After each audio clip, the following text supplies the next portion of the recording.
Everyone pressed into the aisles, Roberto on Sergio's heels, Memo and Samuel close behind. The soldiers shouted at the stumbling crowd. They hit the boys' legs with wooden batons. Someone finally understood and yelled in Venetian dialect for everyone to go single file. Another boy jammed between Sergio and Roberto in the line. Roberto looked around in panic.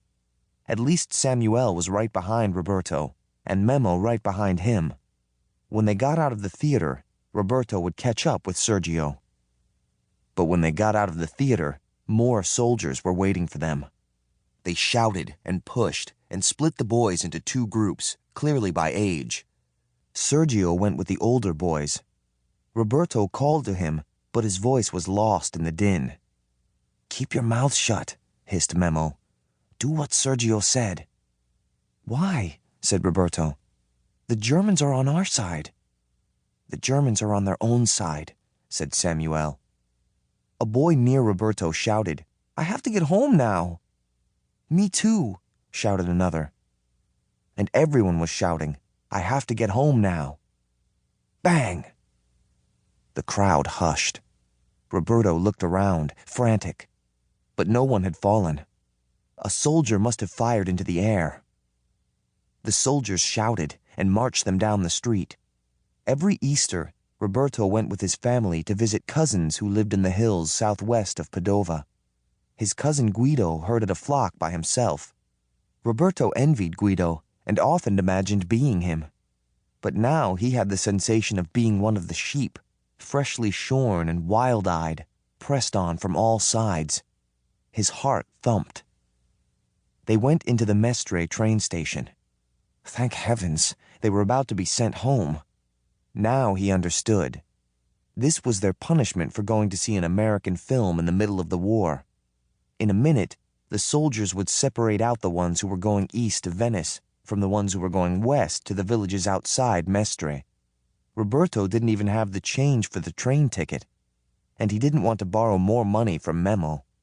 But if he was lucky, no one would check to see if he had a ticket. And if he got caught, he'd explain what happened. It would all be okay. Roberto breathed more slowly. He looked around for the other groups of Venetian boys. They might as well all get together now. "Come on," he said to Memo and Samuel. He turned around and pressed toward the rear of the crowd. A soldier shouted at him, an Italian soldier. Things couldn't go too badly now that Italian soldiers were here too. Roberto moved toward the soldier in relief, but the soldier yelled and told Roberto to go with the crowd. Memo jerked hard on the back of Roberto's pants. Roberto turned forward and let himself be pushed by the crowd down the steps and up again onto the platform by the second track to a waiting train. The boys in his group were loaded into one train car. The older boys were loaded into a separate one. It made no sense. They didn't all live in the same direction. No one took seats. They stood at the windows in clumps and looked out at the soldiers on the train platforms. 2 German soldiers got on their train car. The engines revved up. The doors shut. The train started. It headed west. Roberto shook his head. "We're going the wrong way." His stomach lurched. "I should have run for it." Samuel stared at Roberto with terror in his eyes. "I should have run while I had a chance." Roberto shook his head again. He clenched his teeth against the fear. "This is a mistake. It's just a big mistake." The car full of boys was noisy and hot. "My mother's going to worry," someone said loudly. "I'll never get home on time." Voices of agreement chimed in. No one wanted to risk his mother's wrath or tears. People swapped mother stories. Roberto could imagine his own mother carrying on crazy-like, what with both him and Sergio showing up late. She imagined danger everywhere.